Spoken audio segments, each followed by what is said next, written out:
hour scheduled for today's discussion, which should leave plenty of time for questions. If you have one, please type it in the Q&A field, which you can see on the bottom of the screen. At the appropriate time, I'll direct these questions to the policy team. Also, today's webinar will be recorded and made available on OBI's website for any members who can't participate today. So that's it for housekeeping. I'll turn things over now to OBI President and CEO Angela Wilhelms, who will get the presentation started. All right. Thanks, Eric, and good morning, everyone. Thanks for joining us today. So today we're going to take a few minutes to give you a sense of where we are in the 2025 legislative session, both procedurally and thematically. And then we'll provide a quick update on legislation, including ideas that we proposed in OBI's Oregon Competitiveness Agenda and those that we are defending against on behalf of the state's business community. Because there are so many bills and discussions underway this session, we're only going to proactively highlight a few things on the front end so that we can leave more time for your questions. So as Eric mentioned, feel free to type those questions into the Q&A function as we go. So let's first start with a quick procedural update. The session began its work in earnest in late January, and the constitutional deadline for adjournment is Sunday, June 29th. So we are right at the halfway point with 11 weeks past and 11 to go. Of the record-breaking 3,400 plus measures introduced, more than 1,750 of those are still alive following some internal deadlines for action. We are tracking approximately 730 of those at OBI that could impact business or the state's economic growth. The team and I have been around a lot of legislative sessions from various vantage points. And I want to start a little bit talking about why this one is, frankly, unlike anything we've seen before. First, typically when we're in a legislative session, there is a clear message from leadership about the must-do items for the session. Those few things that leadership is rallying members, including committee chairs, behind. And we haven't really seen that yet this year. So frankly, there's a little bit of a sense that it feels a little all over the place as people focus on a wide variety of things. And that's unfortunate because we have a few specific things we need to get done, and Oregonians are hungry for real change. According to some public opinion research we conducted earlier this year, 56% of Oregonians think the state is headed in the wrong direction. And they're desperate for leadership on issues like the cost of living, housing, and homelessness, which continue to dominate the list of top priorities. So Oregonians are pretty clear about what their priorities are, and unfortunately, the legislature has not been quite as clear about its priorities for the session. There's also been an erosion of discipline in the process. And what I mean by that is deadlines have meant less this session as loopholes are used without consequence, and where it seems like volume has taken over good practices. The volume of bills actively getting consideration, including those where language isn't yet public, creates more work for professional staff in the legislature, which jeopardizes quality. And it means that legislators spend more time on things that aren't actually real and less time digging into those things that are. So we're keeping an eye on this and unfortunately having to track a lot of unknowns. There's also been a noticeable decrease in the recognition that of the role that the private sector and private sector businesses play in our state and communities, and frankly, in the level of understanding about how businesses even operate. Lawmakers need a healthy and productive private sector to balance the budget. Yet the business community is often met with skepticism, and laws are often proposed without recognition of their practical implications, cost, or infeasibility. So we're spending a lot of time doing more basic education about those things. Lastly, from a thematic standpoint, there also has been an erosion in decorum. tensions always run high in sessions and people disagree. That's the legislative process. And that's part of what makes it interesting and challenging. And you get to that sausage making, if you will. But what seems to be happening is that those less aligned with the majority's direction are being shut out, even when engagement could help avoid unintended consequences. We're also seeing some inequitable public testimony protocols, and some individuals are even being personally impugned for positions they share in public hearings. We offer all of this not to whine. This is not us whining. We are proud to represent the business community, which is the economic engine of the state. We're just concerned about the effect all of those things has layered on top of each other on the quality, efficacy, and clarity of the new laws and regulations that agencies will adopt to implement those laws. And we think it's really important that the business community know about this. So I'm going to pivot now to what the legislature is actually working on, and we'll highlight some key areas and ask the policy team to talk a bit about what they are seeing in the trenches. So first, let me quickly introduce our policy team. I know you guys know many of these folks. We have Paloma Sparks, our Executive Vice President and General Counsel, who from a policy standpoint really focuses on employment and labor issues, as well as some overarching general business and governance and liability issues. Charla Moffett is our Senior Policy Director, and she focuses on areas relating to energy, environment, natural resources, and transportation infrastructure, all of which we'll talk about later. And Duke Shepard, another Senior Policy Director, is the newest member of our team, and we're very grateful to have Duke on board for this session. He covers manufacturing as well as economic development and workforce policy. Derek Sangston is our other policy director and counsel, and he is focused on tax and fiscal policy, as well as our retail issues and, again, some of those broader business and liability issues. Preston Mann is our political affairs director, but he has not escaped policy, as well as he is our lead for elections and campaign-related policy. And then, of course, all of us can't do our work without the support and help of Belen Martinez, our government affairs assistant, who's also our board liaison. So thank you to the team. And we'll hear from them as we go. So a number of, we're going to start with labor and employment policy. So a number of proposals impacting employers and employees have been introduced this session, which is nothing new. Many of these would either make Oregon an outlier in the nation or exacerbate existing outlier status. For example, proposals for state-level workforce standard boards that would set industry-specific wages, workplace rules, and other regulations outside of the legislature or state rulemaking processes. Those are on the table. Another bill would have expanded Oregon's age discrimination law, which already kicks in at age 18, unlike anywhere else, by restricting the use of factors such as experience in making personnel decisions. But Paloma and others successfully worked with the chair to amend the proposal so it's actually feasible for employers. One bill you've likely heard a lot about, which remains one of OBI's top priorities to defeat, is Senate Bill 916, which would give unemployment insurance benefits to workers who voluntarily leave their jobs to strike. What's interesting about some of these is that not only would they make Oregon an outlier, but they're also unpopular with Oregonians. According to that February public opinion polling, majorities of Oregonians actually oppose both workforce standards boards and unemployment benefits for striking workers. So we're trying to draw those connections for legislators.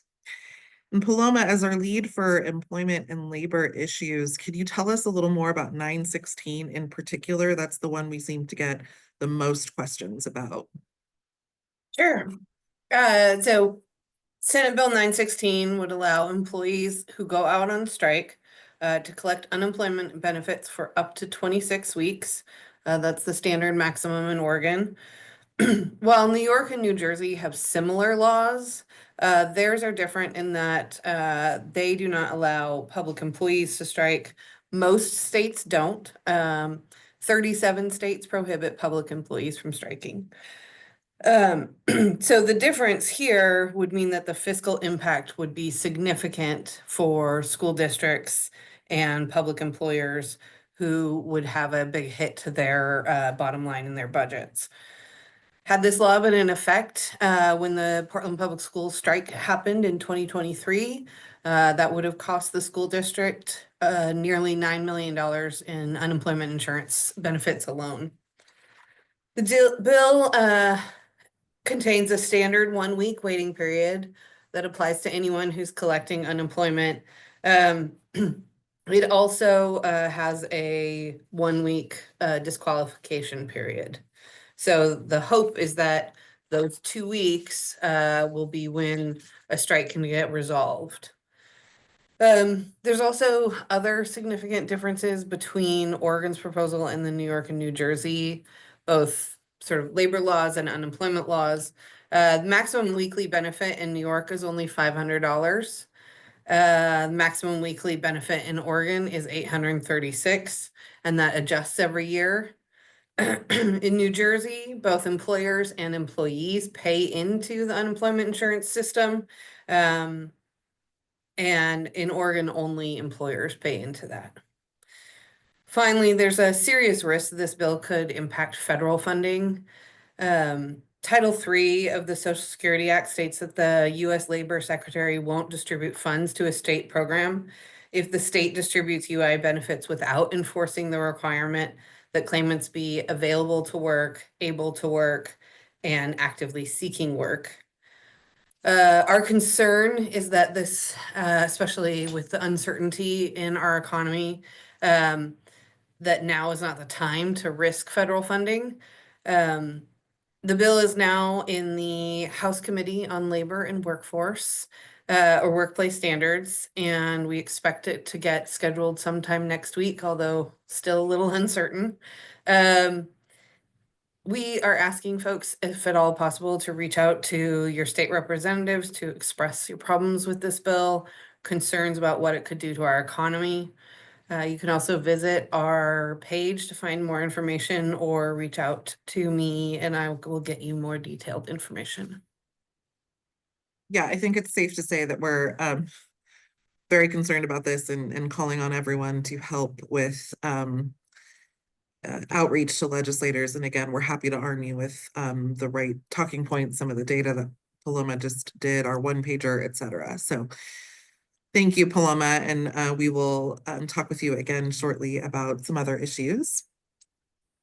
But let's turn for a second to another thing we hear from members often about, which is taxes and the cost of living in Oregon, which is frankly just an expensive place to live and operate a business. Raising taxes in the Oregon legislature requires what's referred to as a supermajority. That's 3/5 in favor of a proposal rather than a simple majority. The Democrats actually hold a 3/5 majority in both the House and Senate, so we've been on heightened alert for possible tax increases as these could be passed without the minority party participation. However, the good news is that it appears there will not be any sort of general business or individual tax increase moved this session, and we believe that's in large part due to the significant margin by which Oregonians defeated Measure 118's gross receipts tax last fall. So thank you again to our members for their support in that opposition campaign. Regardless of the reason, it's an area where lawmakers do appear to be in the same place as the general public. Now, there's a lot of boxes on this slide, but the green hopefully highlights for you the key point here, which is that our public opinion research shows that Oregonians are in an extraordinarily anti-tax mood. 76% of Oregonians, including 60% of Democrats, think the state has plenty of revenue. They just need to do a better job spending it. And even a majority of Oregonians or voters at 51% would actually rather see lower taxes and fewer services instead of higher taxes and more services. Strong majorities of voters continue to recognize what you fundamentally understand, which is that a tax on business ultimately gets passed on to consumers in the form of higher prices. And so all of this is factoring into our hope and that the legislature gets a better understanding and awareness of this connectivity. These are things we've been saying for a long time and voters agree. Even still, there are some specific tax proposals, such as an additional tax on beer, wine, and liquor that have been getting some attention. And there are some proposals for transportation, which we'll come back to in a minute. The OBI Oregon Competitiveness Agenda highlights a number of modest tax reductions that would have a tremendously positive impact on the economy, such as modernizing our estate tax, the most onerous in the nation, establishing permanent R&D tax credit or accelerated depreciation, or increasing activity exempt from the corporate activity tax. So I'm going to ask Derek Sangston, our policy director and counsel, to tell us a little bit about where leadership is on those ideas, which is perhaps predictable, but we're going to talk about it anyway. Yeah. Thanks, Angela. Good morning, everybody. Unfortunately, leadership in the Capitol has no appetite for these proposals, noting that they cost the state government too much. We disagree, noting that they are small relative costs, particularly compared to the $1.6 billion or so lawmakers have for the next biennium, going beyond original forecasts, and that they would result in a substantial return on investment by incentivizing growth and by people moving here, economic innovation, economic development, and preventing wealth flight or business closures. We've been gaining traction with more legislators on these concepts, though, and will continue to fight for tax relief wherever we can. After all, Oregon's effective business tax burden increased 33% between 2019 and 2023 alone, as measured in our objective tax burden report. Thanks, Derek. There have also been some discussions centered on federal tax policy. Can you talk a bit about that? Sure. Generally, the legislature is posturing like it will react out of fear of the unknown instead of using sound policy rationale. Nothing illustrates that more than the conversation over House Bill 2092, which, as introduced, would have updated the parts of Oregon tax policy that do not include the definition of federal taxable income to this year, while maintaining Oregon's automatic or rolling connection to that important definition. Due to Oregon's automatic connection to federal taxable income, the state's tax code has automatically updated with changes to the federal tax code that most directly impact the lives of Oregon taxpayers. Oregon's automatic connection ensures taxpayers have an easier time filing their taxes, the Department of Revenue has an easier time administering them, and generally fewer complications arise requiring audits or litigation. It also decreases the costs for Oregonians by ensuring they can generally use online tax preparation software. Unfortunately, the House amended the bill to stop our automatic connection for tax year 2025. Instead, Oregon will use the definition of federal taxable income as of December 31st, 2024 for that year, and resume an automatic connection for the 2026 tax year.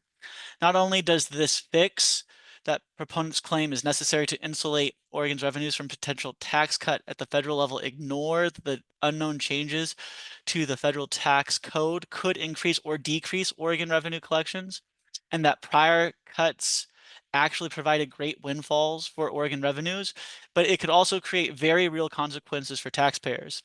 It is foreseeable that making this change could require taxpayers to keep separate books for Oregon, create separate calculations for depreciation schedules of assets in Oregon, and use widely different definitions for what is taxable income.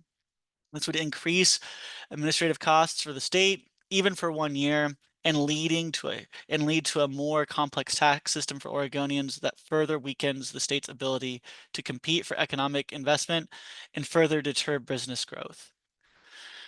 While the connection to while the discussion to change our federal connection to federal tax code is frustrating, at least the Senate Committee on Finance and Revenue is working with us to help Oregon business owners reduce their federal tax liability through Senate Bill 111, which would extend and enhance Oregon state and local tax cap workaround. That was from the 2017 Tax Cut and Job Act that initially capped the state and local tax cap, or instituted it. More members of pass-through entities would be able to treat their Oregon tax liability as a business expense rather than as a state and local tax, and thus evade that cap imposed by the 2017 law on state and local taxes.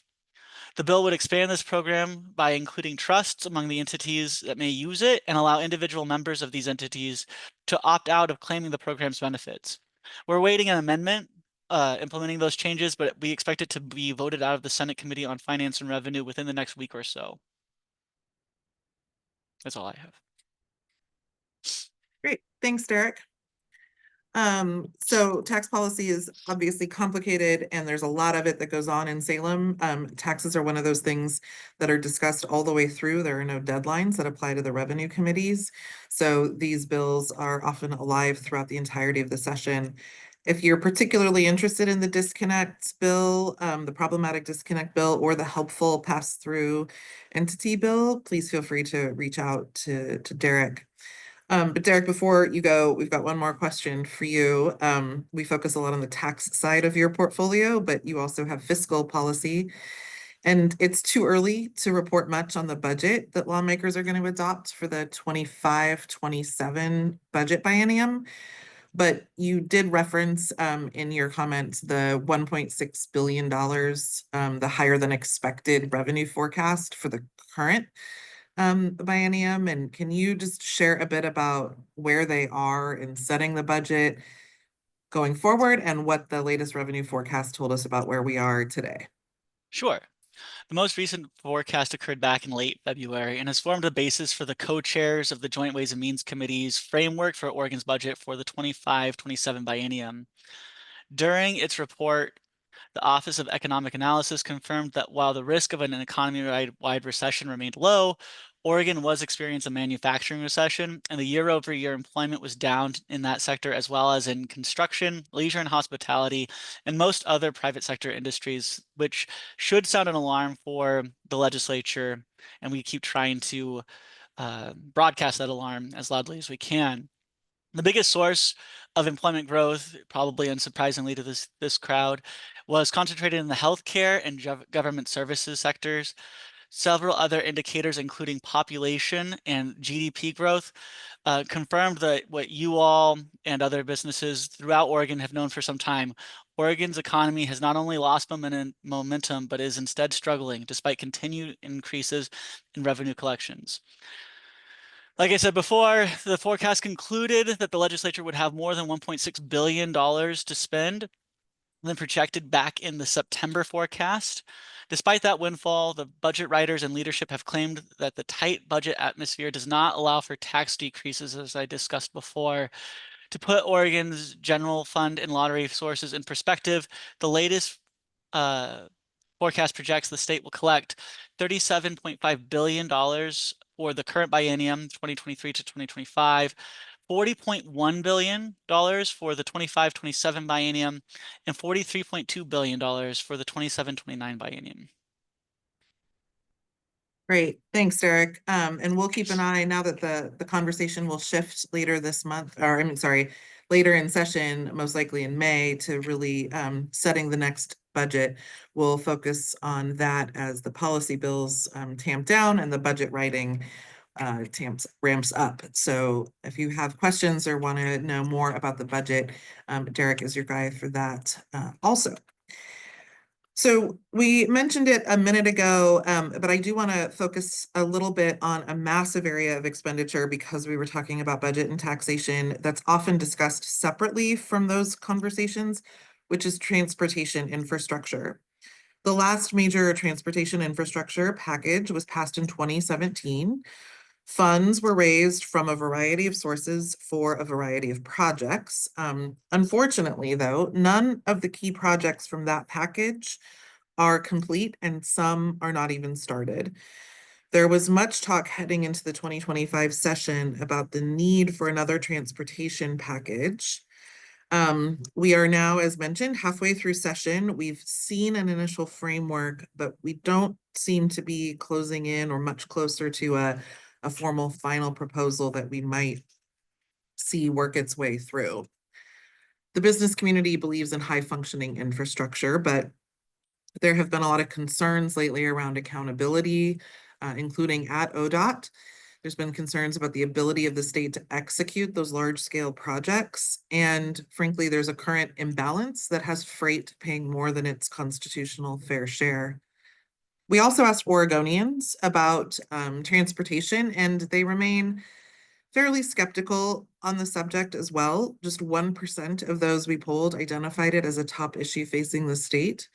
And a significant majority oppose even a modest increase in the gas tax. To be clear, the proposal that we tested was a straw proposal. We didn't have a framework to test at that time. Oregonians also believe we need to focus on maintaining existing roads and bridges and ensuring safety before we start to move into building other infrastructure. And if we do move to building other infrastructure, it should be focused on more lanes and reducing congestion. Again, I don't think that's a surprise to any of you, but we wanted to see where most Oregonians were as the legislature builds out this package. So Charla, we mentioned, is a senior policy director. Among many other areas, she has transportation infrastructure in her portfolio. So I'm going to ask Charla to give us an update on where things are with a possible transportation package. Absolutely. Thanks, Angela. Good morning, everyone. We knew going into this session that the transportation package was going to be extremely challenging to pass due to a perfect storm of factors we've seen unfolding over the last several years. ODOT is facing acute budget shortages for operations and maintenance. The State Highway Trust Fund is nearly bankrupt. Cities and counties that depend on the 50-30-20 formula, that's 50% to ODOT, 30% to counties, and 20% to cities, have major funding needs. The funding formula for what freight versus passenger vehicles pay has resulted in the freight sector shouldering a disproportionate burden of transportation costs. The gas tax is not collecting enough revenue due to fuel-efficient vehicles. Hybrid and electric vehicles have not been paying adequately for their road usage, and cost estimates for projects like the Rose Quarter and I-205 Abernathy Bridge have ballooned dramatically and weren't fully funded even in the first place. What we didn't know going into this session is that so many ODOT projects would be facing major cost overruns. A significant number are 85 to 100% or more over budget. And we would learn early this session that ODOT made a $1 billion accounting error that left a major hole in the agency's budget. So all of these factors need to be addressed in the bill. A transportation package framework was just released, as Angela mentioned, just a couple of weeks ago, that is lacking in detail, but very heavy on new taxes. It includes a gas tax increase of 20 cents on top of the already 40-cent state gas tax. So it would be 20 cents on top of the existing 40 cents, a new 1% tax on the sale of all vehicles, that's new and used vehicles, an increase in the vehicle privilege tax of 60%, sorry, increases for registration and titling fees, and 80% increase in the transit tax, which is levied on all employees through a payroll tax, statewide payroll tax, road user charges on EVs and hybrids, and an increase in the weight mile tax on heavy vehicles. Finally, there's vague references to increasing ODOT's accountability, and we're awaiting a consultant's report that is due in May to see what accountability measures they recommend for ODOT. Cumulatively, these are huge new taxes that will be largely borne by individuals and consumers at a time when affordability is a major issue for Oregonians. Given the politics of the Joint Transportation Committee and the legislative body as a whole, this bill cannot be passed by Democrats alone when there is an increasing anti-highway investment sentiment, and it's also challenging to see a path to garner Republican votes with this framework. My prediction for the transportation package is that rather than passing a full package like we've seen in the past, we're likely to see a scaled down package that addresses some time critical issues like operations and maintenance, and that additional pieces of what we would normally see in a bill will be considered in subsequent legislative sessions. Great, thanks, Charla. And again, we'll keep a close watch on this over the coming weeks. And if you have more interest in the transportation package in particular, please do reach out. But before we let you go, Charla, I want to talk about another area you watch closely, which is environmental regulations. Oregon recently adopted some very aggressive executive rules outside of the legislative process, everything from limiting new non-electric truck sales, seeking greater density in cities, with more than 50,000 people to the massive new climate protection program that creates a program modeled after cap and trade, but without the trade, just the cap. We also continue to see frustrations within the business community and hear from members about permitting processes, which are costly and lengthy. And with all of that, businesses are trying to understand and come into compliance with these new laws and regulations. So back to our competitiveness agenda for a second. Addressing the backlog in permitting is a key component of that agenda, and the data suggests Oregonians agree with us, which again, probably not surprising. These are, in our opinion, common sense. But 85% of Oregonians want agencies to do economic and cost impact analyses before enacting new rules. This is something we're calling for. They also agree with requiring fast tracking permitting for endeavors that are going to create jobs, and some other ideas in here. So be that as it may, that these seem like common sense ideas, they're rooted in practices in other states, and most Oregonians agree with them. They still haven't found oxygen in this challenging legislative environment. So can you talk about the landscape around these or other environmental regulation ideas, Charlotte? Absolutely. So for some quick context, the 2023 session was very heavily focused on renewable energy. In 2025, that trend has continued, though in a slightly diminished form. Several liability bills have been considered this session, including strict liability for climate events such as catastrophic wildfire, 2 retroactive liability bills related to climate impacts from the use of fossil fuels, and a liability bill that would have created a private right of action to sue businesses for making environmental claims. The broad language in the so-called greenwashing bill could have opened the door to litigation over something as minor as using a leaf in a logo or using the color green in a logo. So that was a major concern, and particularly when this issue should already be covered by the Unfair Trade Practices Act. Fortunately, those bills died, though we are remaining vigilant since, for example, a ballot referral bill, SJM 28, would make it a constitutional right to a clean, healthy, and safe environment. That bill is technically still alive and could invite a lot of litigation. More than 24 disparate bills relating to renewables, electric and natural gas utilities, and regulation by the Public Utilities Commission were introduced this session. Most of those bills sought to simultaneously restrict utilities from increasing energy costs for ratepayers, and at the same time add significant regulatory burdens and costs for utilities. A number of those bills are still alive and are extremely concerning because many of them are in direct conflict with one another. Unfortunately, HB 3091, OBI's bill to end moving target permitting, did not receive a hearing. We are hopeful that it will receive an informational hearing, and in the hope that it will educate legislators about the challenges businesses are facing when businesses submit permit applications under current regulations and the Department of Environmental Quality moves the goalposts of the permit multiple times before issuing a final permit. This has contributed to a major backlog in permit processing, and by our count, nearly 50% of air permits that businesses need to operate are expired. Discussions regarding reducing permitting times are currently taking place in the Ways and Means Natural Resources Subcommittee, and legislators are beginning to understand these challenges and the need for compliance that assists with carrots rather than creating more sticks through an increasingly complex, challenging, and costly regulatory environment. Oregon has been fortunate to have a robust manufacturing sector, but businesses cannot continue to operate and innovate in Oregon without some regulatory relief and stability. Thanks. Yeah, thanks, Charlotte. And we're going to talk a little bit about regulatory relief and stability more broadly here in a minute with Paloma, but we're going to first take a minute to talk a little bit about the business climate and economic development and how that's manifesting in the session. As Charlotte mentioned, and you all know, businesses need predictability and certainty to comply with laws and regulations and to thrive and grow. It's critical for a healthy business climate and something we engage in frequently, whether we're talking about environmental regulation, employment and labor law, tax policy, or a host of other subjects we haven't covered.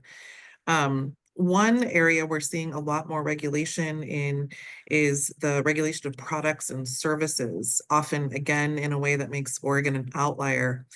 So Derek, this falls under the portfolio of things you watch and manage for us. So can you tell us a little bit about some of the activity here in this section? Sure. Several bills were considered by the legislature that would have dramatically increased costs on consumers without actually solving problems. For example, House Bill 3018 would establish statewide composting requirements on most entities that sell food, including restaurants, hospitals, grocery stores, schools, and importantly, food processors, despite those businesses already using their food waste for energy production, animal feed, or other productive uses. Another similar bill is Senate Bill 174, which would make violations of Oregon's Unfair Settlement Practices Act punishable under Oregon's Unfair Trade Practices Law Act, despite strong regulations already in place to ensure consumers are protected from egregious insurance practices. Unfortunately, both bills advanced prior to the latest legislative deadline, despite significant questions as to whether either has the votes to pass this session. Fortunately, though, perhaps the most worrisome bill in this category died earlier in session. Senate Bill 526 would have required all new clothes washers sold in Oregon after January 1, 2023 to include microfiber filters. Not only would the policy create substantial burdens on retailers in Oregon who must navigate complex international supply chains and require substantial price increases that would be borne by Oregon consumers ranging from between $150 to $300 per microfiber filter, but it would also reverse the substantial water and energy savings new washers provide because free market innovation has made those new washers extremely efficient. In fact, many studies indicate requiring microfiber filters would likely increase the number of microplastics that are released into the waste stream because of those advancements being reversed and the fact that every one of these filters is made of plastic. Due to those reasons, France abandoned their policy because it was impossible to implement, and Governor Gavin Newsom in California vetoed a similar bill in 2021.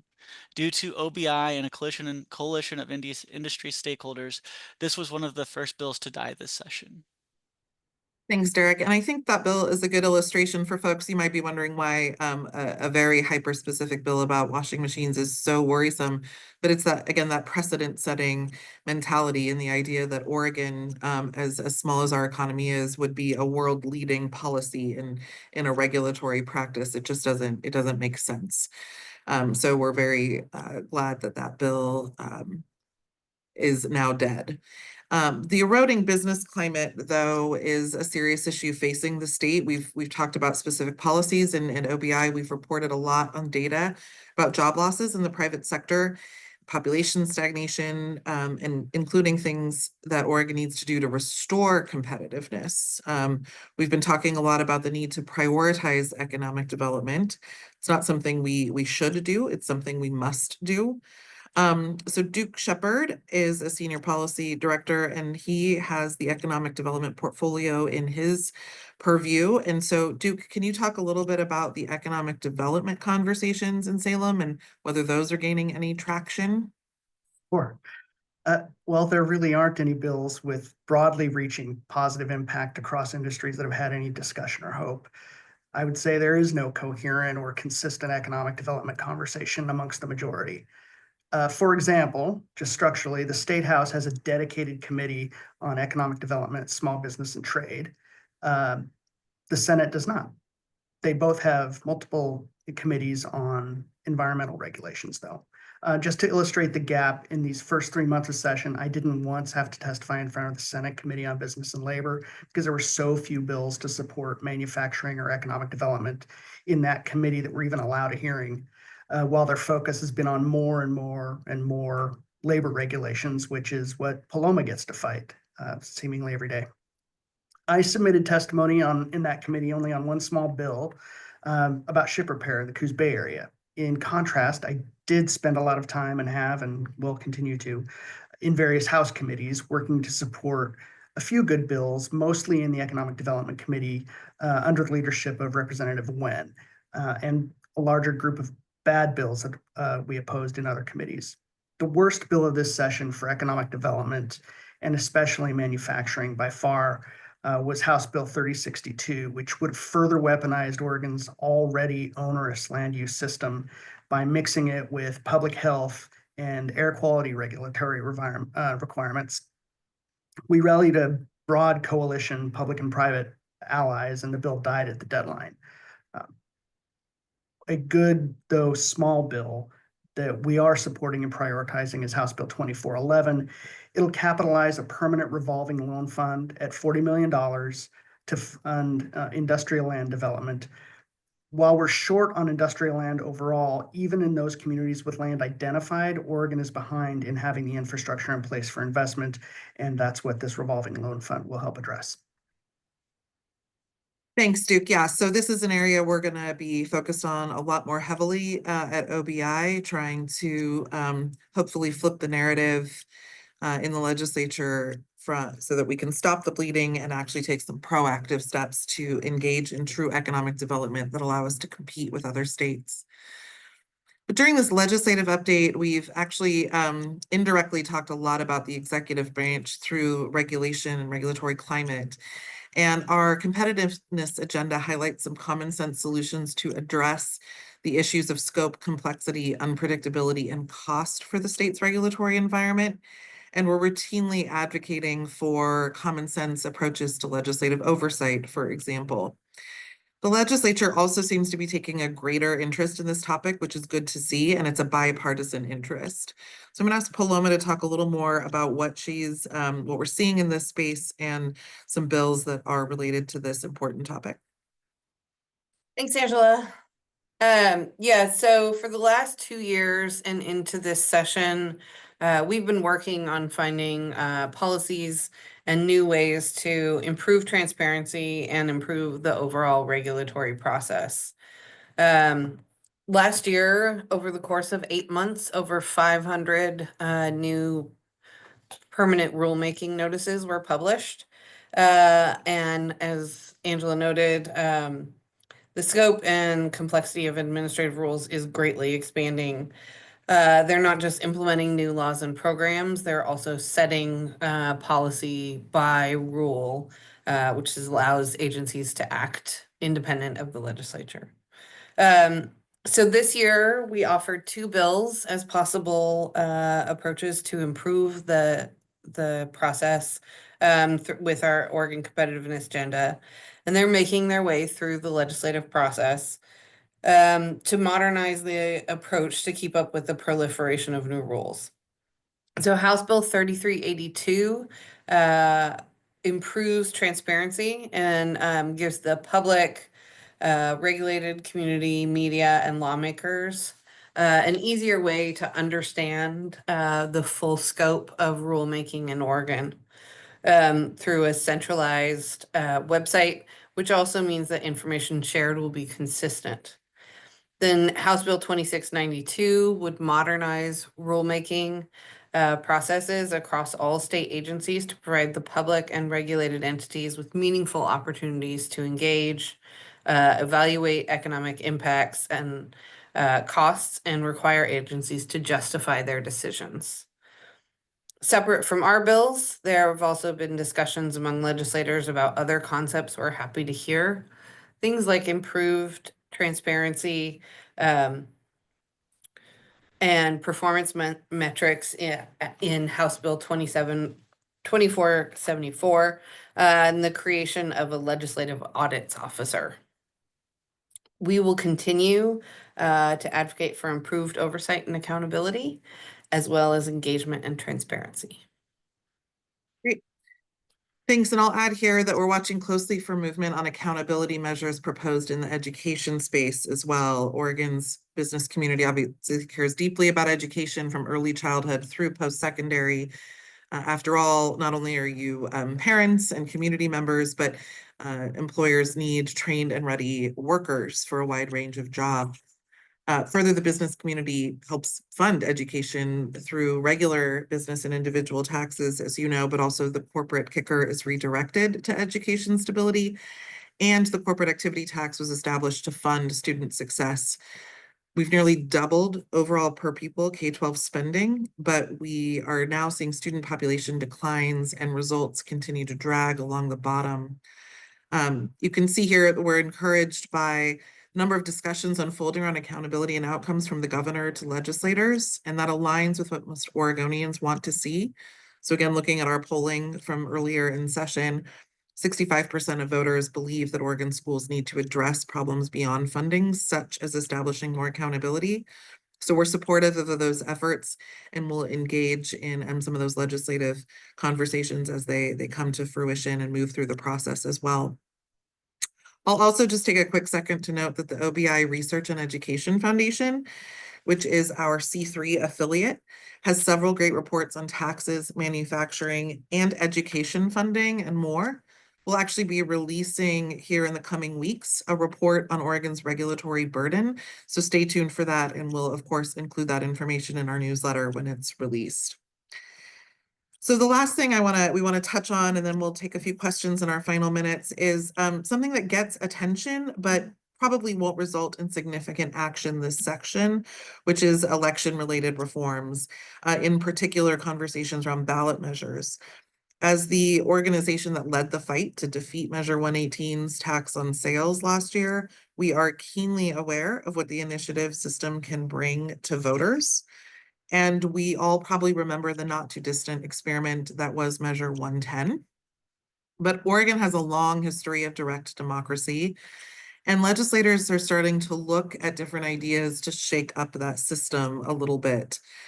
So with those being in the news, I wanted Preston Mann, OBI's political affairs director, to talk a little bit about whether we're going to see changes to the initiative system or any other electoral policy changes. Thanks, Angela. The short answer is no, almost certainly not, both with respect to the initiative system and really any electoral reform of significance. That's not to say there isn't interest. Lawmakers in both chambers have held hearings on different proposals to modestly increase the number of signatures required to qualify a ballot measure, and also considered whether or not to impose a geographic signature requirement for prospective petitions.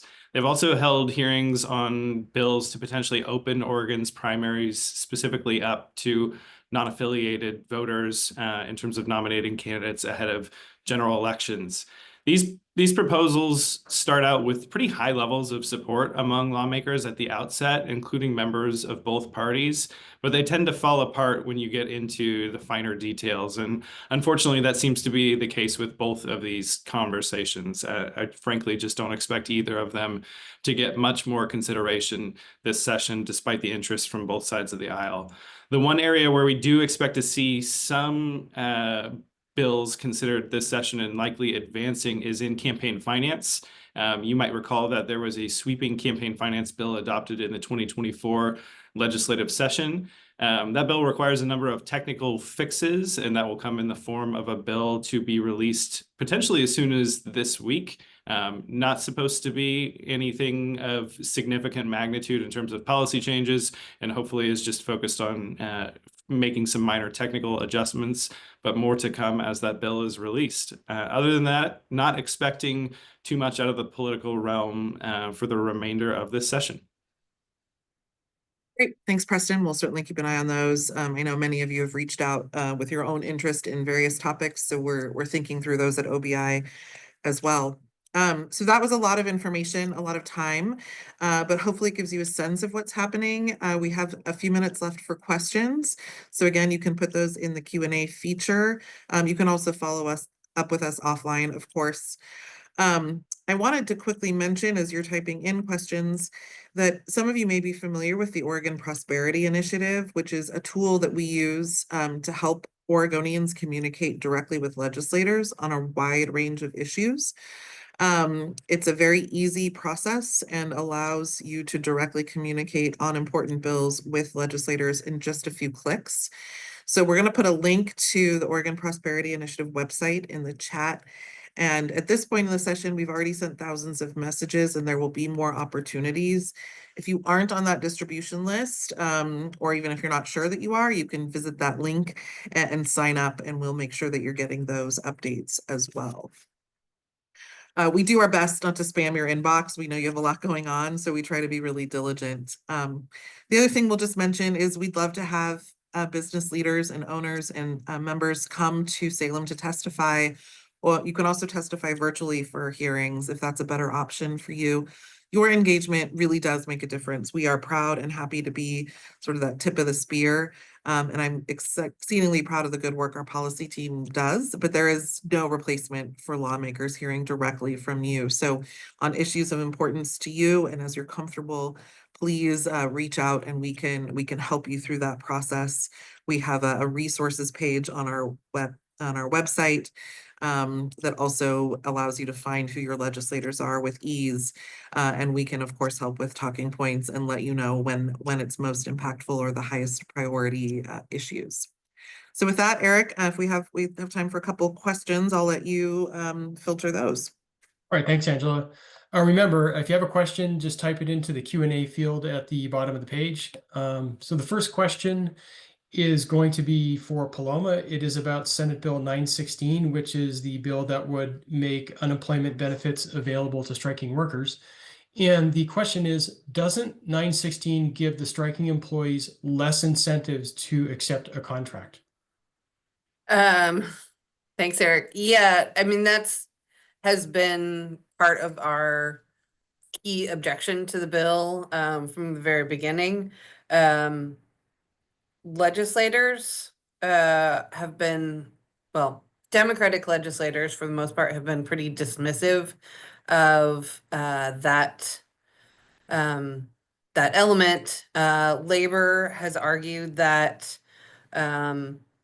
they don't that management doesn't take seriously what they want in the contract negotiations, and so this will make it so strikes will be less frequent and shorter, which defies logic, but that has been a key element of what we have been trying to point out to. We don't have a lot of data to prove one way or another, though. Okay. Thanks, Paloma. And this next question can be for anybody on the policy team. You've noted the number of bills introduced this session, more than 3,400. Do you have any idea why so many were introduced and what can be done to prevent that in the future?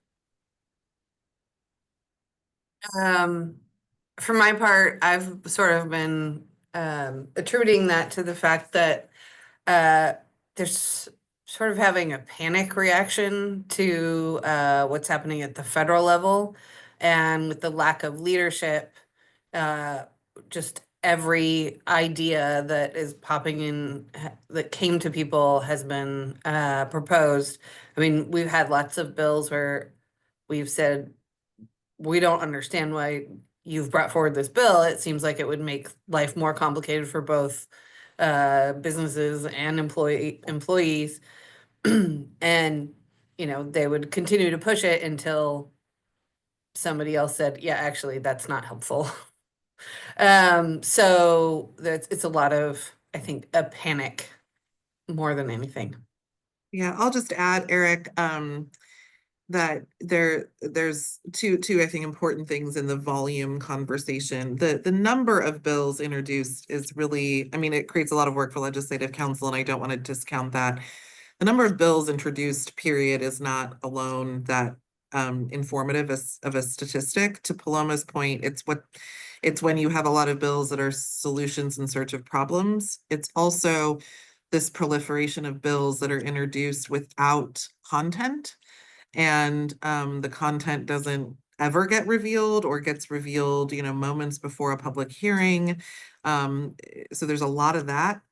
The other thing is, you know, there have been thousands of bills in sessions before, but that's why there are internal deadlines and procedural requirements to filter things out so that the end of session can really focus on what is real. And so again, more so than the number, it's the number that are still alive because, you know, they got courtesy votes is the term in the legislature to stay active. And so that's where you get the chaos, the added workload for legislative staff doing analyses for legislators themselves, et cetera. Probably have time for just one more. On the issue, and this can be for anybody on the policy team, I think, on the issue of Oregon's business climate, you've pointed to the disconnect between the business community and legislative leaders who seem to be ignoring problems with the business climate completely. What will have to happen before legislators recognize the problems with the state's business climate and decide to fix some of them? Are you hopeful? I'll take this one too. You know, I am hopeful. Hope and optimism are requirements to do these types of jobs. And so I am hopeful. And in part, it's because I've never seen or felt the Oregon business community more united in wanting to see change in their state and in their communities on this topic. So I think there is an energy and an enthusiasm and a passion from people who want Oregon to succeed and are willing to put in the time to do that. What will it take to actually translate that from those in the private sector who are rooted in these numbers all day to those who are in policymaking positions? I don't have the answer for that yet. I think it's going to take strong, serious and focused leadership from the governor's office, as well as the presiding officers, to make sure that them and their colleagues are weaving this into everything that they're doing and analyzing the economic development impacts along the way. It's similar to what we said in OBI's op-ed that ran about a week ago. It has to be a stated priority. It might unfortunately take more bad news to get that to change, but I hope not. I hope that we've reached the point where people are taking notice. And I think you guys can nod if you agree or react otherwise, but I think we're starting to see more of that recognition. And so now we have to just keep pressing the importance of those issues. Okay. And I can tell this webinar is coming to an end because Duke's lights have gone out. So he's been immobile for too long. So. All right. Well, that's about all the time we have. I'd like to thank everybody for attending, and I'd like to thank Angela and the policy team for taking time today to talk to us. And again, the webinar will be up on our website later on today. Thanks, everyone. Thanks for joining.